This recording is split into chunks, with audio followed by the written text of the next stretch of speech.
Welcome back. વાવમાં 14મા રાઉન્ડના અંતે કોંગ્રેસની lead 14,102 થઈ ગઈ છે। 23 રાઉન્ડમાંથી હવે ફક્ત 9 રાઉન્ડની મત ગણતરી છે તે બાકી છે। ગુલાબસિંહ રાજપૂતની લીડ વધીને 14,102 થઈ ગઈ છે। ભાભર તાલુકાના બૂથ ખુલે પછી ભાજપને ફાયદો થઈ શકે છે। ભાજપના ઉમેદવાર સ્વરૂપજી ઠાકોરને ભાભર પર પૂરેપૂરો ભરોસો છે।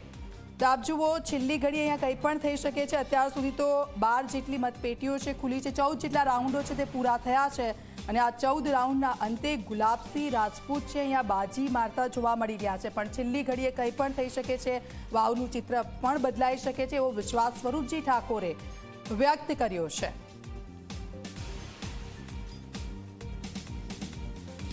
તો આપ જુઓ, આજનું જે પરિણામ છે એ પરિણામ વાવનું કે વાવ પર સૌ કોઈની નજર છે અને ધીરે ધીરે જ્યારે મતપેટીઓ ખુલી રહી છે, અત્યાર સુધીના 14 રાઉન્ડ છે પૂરા થઈ ગયા છે અને આ 14 રાઉન્ડની અંદર આગળ વધતા ગુલાબસિંહ રાજપૂત જોવા મળી રહ્યા છે। સ્વરૂપજી ઠાકોરે એવું કહ્યું છે કે થોડું રાહ જુઓ, હજી બીજી મતપેટીઓ ખુલવાની બાકી છે, પણ આના પર ચર્ચા કરવી ખૂબ જ જરૂરી છે।